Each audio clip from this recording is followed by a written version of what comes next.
आज का टॉपिक है ग्रामसी का शिक्षा दर्शन। पहला है जनवादी शिक्षा पर बल। ग्रामसी के अनुसार इटली की तत्कालीन शिक्षा प्रणाली बुर्जुआजी के विचारों को सार्वभौमिकता का जामा पहनाती है और बुर्जुआ राष्ट्रवाद को मजबूत करती है। समाजवाद को इसके विरोध में नई शिक्षा देनी होगी जो सरल, मानवीय और जनवादी वर्गों के लिए उपयुक्त हो और जो उनकी ज़रूरतों, इच्छाओं, अधिकारों और कर्तव्यों की तुरंत सीधी जानकारी दे सके। सेकंड है शिक्षा सामाजिक और राजनीतिक दासता से मुक्ति हेतु।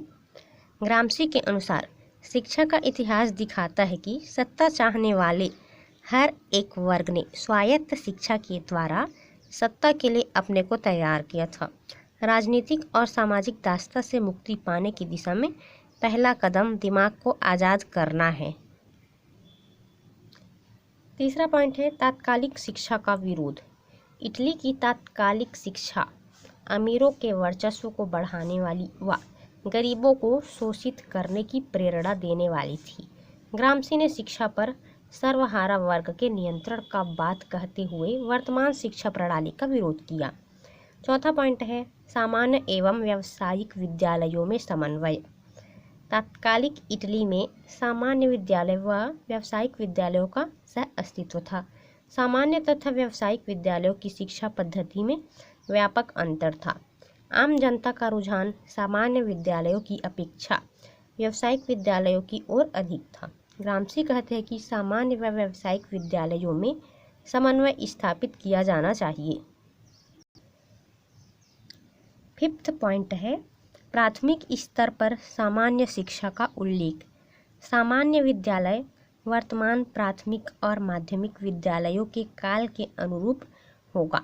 इसमें न केवल अध्यापन के विषय और तरीके का पुनर्गठन होगा बल्कि शैक्षिक प्रक्रिया के विभिन्न चरणों के प्रबंधन में भी परिवर्तन किए जाएंगे। पहला प्राथमिक कक्षाएं 3 या 4 साल से ज़्यादा नहीं चलनी चाहिए।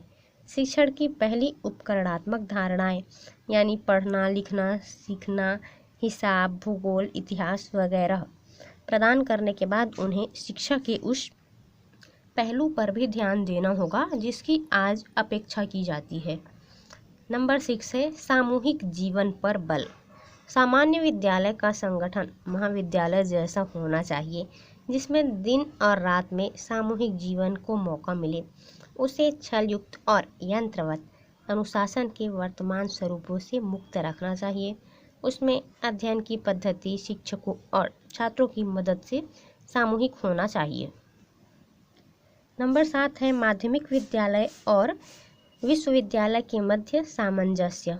ग्रामसी के अनुसार विद्यालय और जीवन में रचनात्मक पद्धतियों का अध्ययन और शिक्षण स्कूली शिक्षा के अंतिम चरण में शुरू हो जाना चाहिए। इसे सिर्फ विश्वविद्यालय पर ही नहीं छोड़ना चाहिए, न ही उसे व्यवहारिक जीवन के आकस्मिक मौके पर छोड़ना चाहिए। हर व्यक्ति में स्वतंत्र उत्तरदायित्व के तत्व को विकसित करने में स्कूली शिक्षा के अंतिम चरण को योगदान करना चाहिए। नंबर 8 है सामान्य विद्यालय ही सक्रिय विद्यालय। सामान्य विद्यालय पूरी तरह से सक्रिय विद्यालय है। यह आवश्यक है कि इस क्षेत्र में स्वतंत्रतावादी विचारधाराओं पर अंकुश लगाया जाए और वयस्क पीढ़ियों के कर्तव्य पर कुछ गंभीरता से जोर दिया जाए, यानी राजसत्ता के सही निर्माण में योगदान किया जाए। ग्रामसी कहते हैं कि सक्रिय विद्यालय का ही चरम उत्कर्ष है। रचनात्मक विद्यालय पहले चरण में लक्ष्य है अनुशासन स्थापित करना। नंबर 9 है रचनात्मक विद्यालयों की स्थापना पर बल। रचनात्मक विद्यालय का अर्थ आविष्कारकों और अनुसंधानकर्ताओं का विद्यालय नहीं है।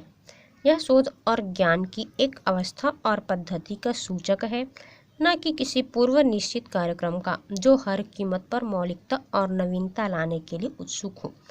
यह संकेत देता है कि ज्ञान की प्राप्ति विशेषतः छात्र के खुद अपने स्वप्रेरित और स्वायत्त प्रयास से होती है। अध्यापक एक मार्गदर्शक मित्र के रूप में ही काम करता है।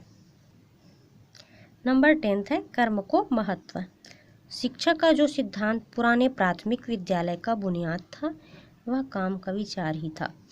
कर्म का सैद्धांतिक और व्यवहारिक क्रिया का कर्म का विचार और तथ्य प्राथमिक विद्यालय में अप्रकट शैक्षिक सिद्धांत के रूप में मान्य था। इसका कारण था कि कर्म ही वह साधन है जिसके द्वारा सामाजिक और राजकीय व्यवस्था जैसे अधिकारों और कर्तव्यों को प्रस्तावित किया जाता है और उन्हें प्राकृतिक व्यवस्था के अंतर्गत पहचाना जाता है। नंबर 11 है अध्यापन और शिक्षा में समन्वय। माध्यमिक विद्यालयों में विद्यालय और जीवन के बीच में कोई एकता नहीं है और इसलिए अध्यापन एवं शिक्षा के बीच भी कोई स्वतः स्फूर्त एकता नहीं है। स्कूल में अध्यापन और शिक्षा के संबंध को शिक्षक अपने जीवंत कर्म के द्वारा ही साकार कर सकता है। इसके लिए उसे अपनी संस्कृति और समाज तथा अपने छात्रों की संस्कृति और समाज के बीच के अंतर के प्रति सचेत रहना होगा। उसे अपने उस कर्तव्य के प्रति जागरूक होना पड़ेगा जिसका आशय बालक के निर्माण की गति को अपने आदर्शों के अनुकूल और छात्रों की समझ के प्रतिकूल तेज और विनियमित करना है। नंबर 12 है प्रकृतिवाद का विरोध। ग्रामसी बालक के पूर्ण स्वतंत्रता के विचार को खारिज करते हैं, जिस पर प्रकृतिवादी विचारधारा में बालक की पूर्ण स्वतंत्रता की बात की जाती है। इस संदर्भ में कृष्णकांत मिश्र कहते हैं कि वह शिक्षा में रूसोवादी परंपरा का विरोधी नहीं था, पर आलोचक जरूर था। शिक्षा में अनुशासन और परिश्रम के मूल्यों पर ग्रामसी के आग्रह को उसके अपने जीवन इतिहास के संदर्भ में भी देखना चाहिए। नंबर 13 है संपूर्ण शिक्षा प्रणाली में परिवर्तन पर बल। ग्रामसी के अनुसार पुराने स्कूल के खिलाफ संघर्ष करना उचित था, लेकिन उसमें सुधार करना इतना आसान नहीं था जितना मालूम पड़ता था। समस्या केवल आदर्श पाठ्यक्रमों की नहीं थी, बल्कि मनुष्यों की थी, उस संगठन की थी जिसकी वे अभिव्यक्ति करते थे। नंबर 14 है परीक्षा पद्धति की समाप्ति पर बल। ग्रामसी के अनुसार नए पाठ्यक्रम में परीक्षाओं को पूरी तौर से ख़त्म कर देना चाहिए था, क्योंकि अब परीक्षा देना पहले की अपेक्षा कहीं अधिक डरावना, मौके का खेल या जुआ बन गया है। तारीख हमेशा तारीख रहती है, चाहे परीक्षा कोई भी हो, और परिभाषा भी हमेशा परिभाषा ही रहता है, लेकिन सौंदर्य बोधक पर आधारित निर्णय या दार्शनिक विश्लेषण का अर्थात परीक्षा पद्धति विद्यार्थियों के मन में भय का वातावरण निर्मित कर रहा है, अतः परीक्षा पद्धति समाप्त कर दी जानी चाहिए।